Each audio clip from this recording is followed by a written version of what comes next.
Don't look at me. Okay.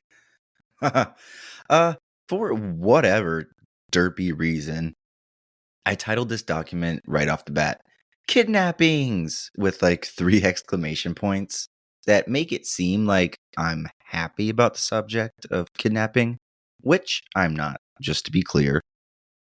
So I guess the cat's kind of out of the bag. Kidnapping will be the basis of our adventure today. But first of all, hello. How are all of my absolutely favorite humans doing on this wonderful, fine fall Saturday? I love this weather. A bit chilly, hoodies all day, and the beautiful, beautiful, wonderful smelling leaves. So shout out to all the upcoming Scorpio babies out there like myself. We're not bad, we're just simply misunderstood, you know? Honestly, I cannot wait for my first full fall season out east here in the mountains. I've absolutely been geeking out on nature, just lately, really. And everywhere I turn, there's a new color. What can I say? It's just gorgeous. I love it. Before we jump into the missing children of it all, again, I really can't thank everyone enough for listening each week. We're still very, very small, but we just hit 2,000 plays and 25 episodes. It honestly feels like just yesterday I was celebrating half that number.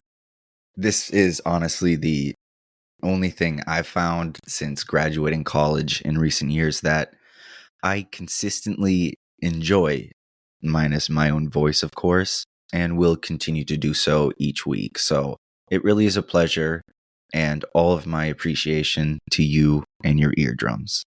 Okie dokie. Enough fluffernutting around. My name is Eli, and this is Murder in the Morning.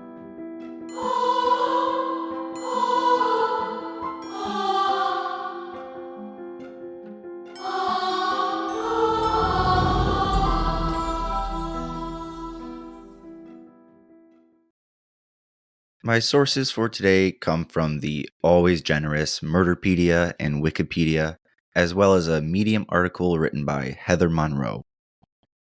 To say that there are a handful of famous missing cases around the world would be a massive understatement.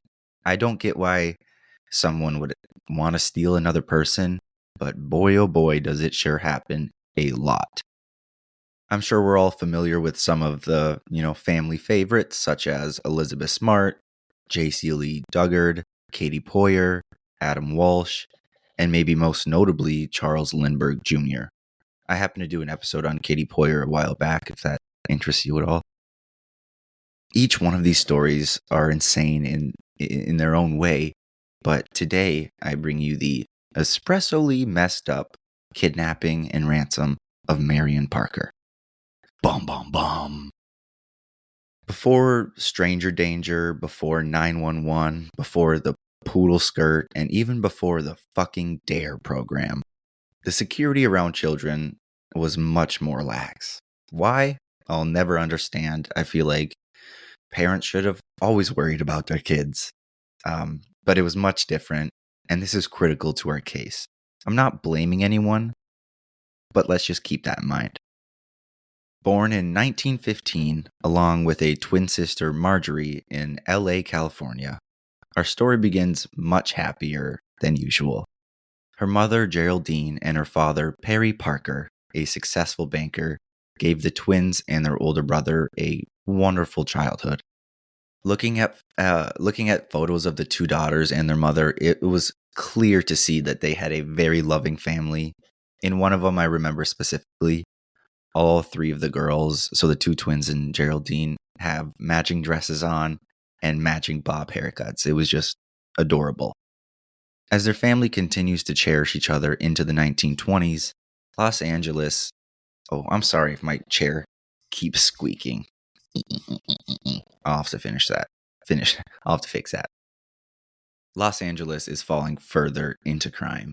And as no stranger to crime, it would take a lot to shake the citizens of Los Angeles. A lot. But one fateful day in December of 1927 would prove to do such a thing, and it would haunt the Parker family and the city of Los Angeles for years to come. December 15th, to be exact, a mere 10 days before Christmas, and what should have been another joyous holiday season as a family of five. Unfortunately, a desperate leech of a human had other devious plans. This comes from the Medium article by Heather that I mentioned. Quote, on December 15th, 1927, a well-dressed and well-spoken young man entered the office of Mount Vernon Junior High School in Los Angeles, California, where the 12-year-old twins were enrolled. He introduced himself as Mr. Cooper and asked the school registrar, Miss Mary Holt, for the, quote, Parker girl. Mr. Cooper told Miss Holt that his boss, Perry Parker, was in a terrible car accident and requested his daughter right away. Daughter, singular. When Miss Holt asked, quote, which one, the man seemed surprised and answered, Marion. So almost straight away, it was kind of weird. It was a weird encounter, like he didn't know Marion had a twin. Why is he only asking for one of the daughters in an emergency situation? But the school secretary, Miss Naomi Flinton, she brought the child into the office and the two women excused Marion to leave the stranger. They watched as she sauntered down the walkway and left the school. It was reported that on their way out, Mr. Cooper said to Marion, quote, don't cry, little girl. I'll take you to your daddy. She climbed into the passenger seat of a coupe, and Mr. Cooper spirited her away forever, end quote. So heartbreaking. So that was all from the Medium article. And like I said before, I don't mean to or want to blame anyone other than this awful man posing as Mr. Cooper. But it seems like there were multiple chances where he could have been deterred or just simply blown his cover. It's unclear specifically what he said. That was just one example I gave, but multiple sources have differing... Oops, I just hit my mic. But multiple sources have differing dialogues. He was not perfect in his cover. For example, take this other account from markgribben.com. Quote, the tragedy began on December 15th, 1927, when, again, a well-dressed, articulate young man showed up at the school Marion attended with her twin sister in Los Angeles. The man told school officials that the girl's father had been taken seriously ill and that he wanted, quote, the younger daughter to come quickly to his side. The girl's teacher was somewhat confused by the request for just one of the twins, as well as the man's request for the younger daughter. When queried again, the man corrected himself and asked for, quote, the smaller one. He suggested that the teacher contact the bank where Perry Parker worked as an assistant cashier to confirm his story, but his good faith suggestion alleviated her concerns, end quote. So no matter what happened exactly in that school office or who said what to which school official, it doesn't make a difference at the end of the day. They felt safe enough, apparently, to give the girl to this well-dressed, articulate man, and one man went into that school that day alone and left with a 12-year-old girl to never be seen again. Having not been taken under any physical duress, no one realized Marion had been kidnapped for hours until Marjorie, her twin, made it home from school alone, which was not normal. I mean, they're 12 years old and they're twins who go to the same school. They will come home together. Her mother, Geraldine, reached out to schoolmates and friends of her daughters, but no one had heard or seen anything. It's unclear if she reached out to the school itself immediately. I wasn't able to find that specifically, so I'm not sure. But this concern and anxiety quickly transformed into horror when Marion's father received a telegram. It said, quote, do positively nothing till you receive special delivery letter. Marion Parker, end quote. While the two parents were seemingly, reeling in shock, and before deciding on what to do next, in the next few minutes, Perry Parker received a second telegram. This one said, quote, Marion secure, use good judgment, interference with my plans dangerous, end quote. And it was signed George Fox. Immediately, both letters are critically riddled with grammatical errors, which, thank you to my English teacher mother, is the first thing I noticed. And then, at this point, after the second telegram, Mr. Parker, here's when I first hear of them reaching out to the school. He called the school with this new fear in his mind from these telegrams he received. And then the school explained to Mr. Parker what had happened with the, quote, Mr. Cooper character who took Marion out of school. Obviously, shook by this information, Marion's father, Perry, immediately proceeded to contact authorities because it was beyond obvious that someone had abducted this young girl. Where's the Liam Neeson when you need him? Ooh, I like that. Where's Liam Neeson when you need him? Okay. Thankfully, unlike many other missing person cases, the police had no intention of waiting 24 hours to start this investigation. They went straight to work, getting Marion's description from the family, and then obtaining a description of the man calling himself Mr. Cooper from the school officials who he had talked to. He was described as, quote, white, between 25 and 30, about 5'8", 150 pounds. He wore a heavy grayish-brown overcoat, black shoes, and a dark hat. These descriptions went to the press right away, end quote. Which, now that I'm rereading this, is essentially my description exactly, just about 10 pounds off. And then came what some would say is the worst part, the waiting. As parents, all they can do is wait and hope and pray, cross their fingers. I mean, theoretically, they could go out looking, but they also have other children to take care of, and they want to be home in case Marion does come home. The hours drag on. After 2 quick telegraphs back to back, the abductor is now silent, and I'm sure the room they waited in was just as silent for a long time. Without any news that evening, the darkness slowly turned into light, and finally, the next morning, we had movement in the case. That day, a third letter arrived, or a third telegram. This time, it was an official ransom note. Much longer this time round. I'm not going to read you the whole thing, but I'll read you the beginning of it. Quote, Parker, use good judgment. You are the loser. Do this. It's just so funny.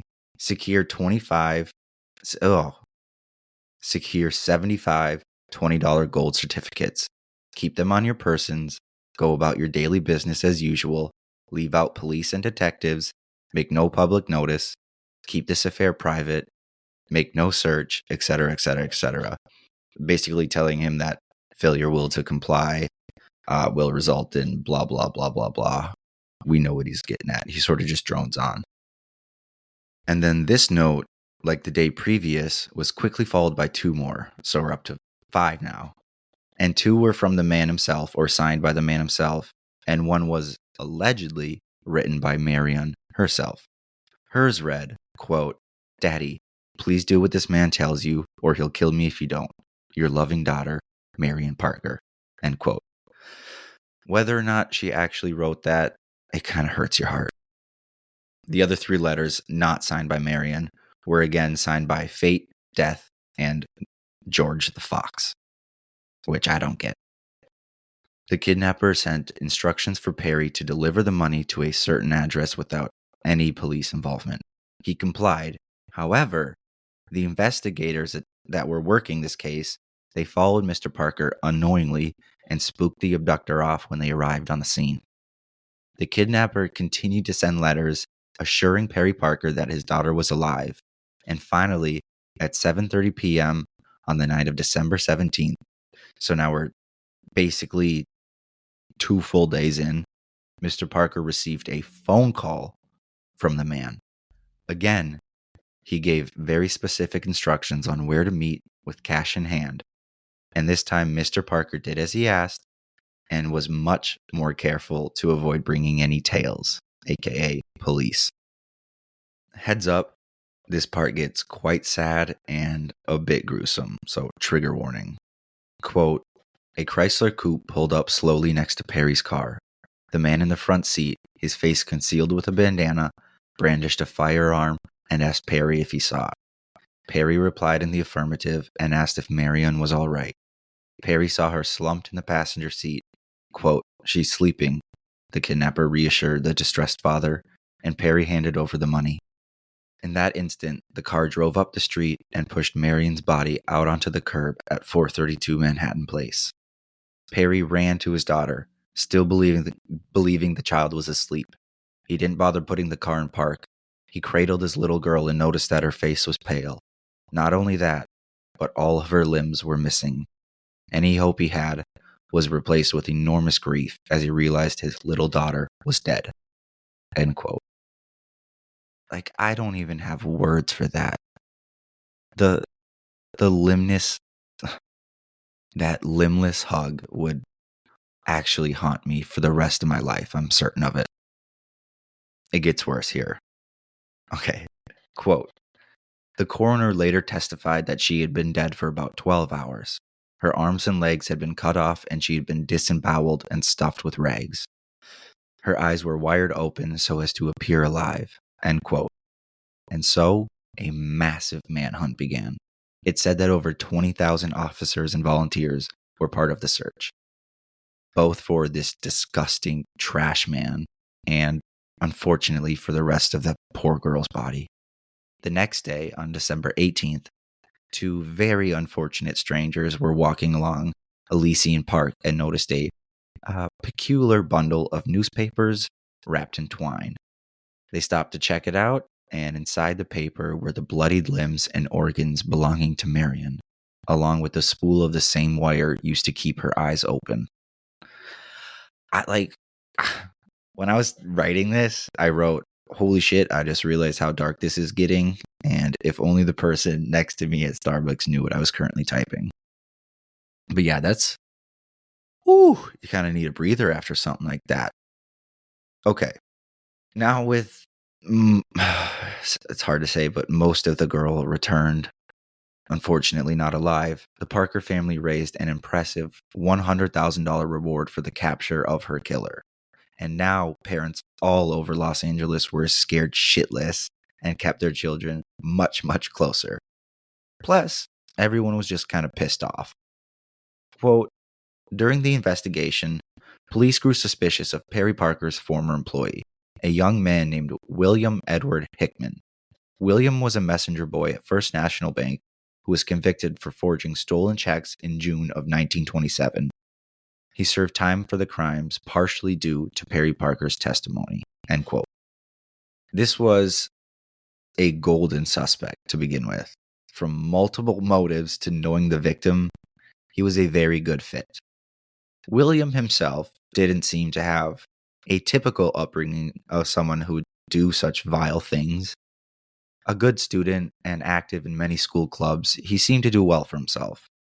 I don't see any massive triggers other than his father deserting the family in 1925. But is that enough to push someone to murder and dismemberment in 2 years? Police learned where William had been living and even matched the towels found in Marion's stomach to a previous residence of his. Then, investigators found the vehicle in which he dumped her lifeless body out of. The prints found inside the car matched Williams from his previous arrest, and now the police knew they had the right guy. About 1 week later, which must have felt like an eternity to the family and to Marion's twin Marjorie, investigators finally caught a break. Quote, officers had no leads to Williams' whereabouts in the early part of the investigation. He wasn't back in Kansas, and he didn't go to his father in El Paso. A gas station attendant in Oregon thought he recognized William driving a green Hudson sedan.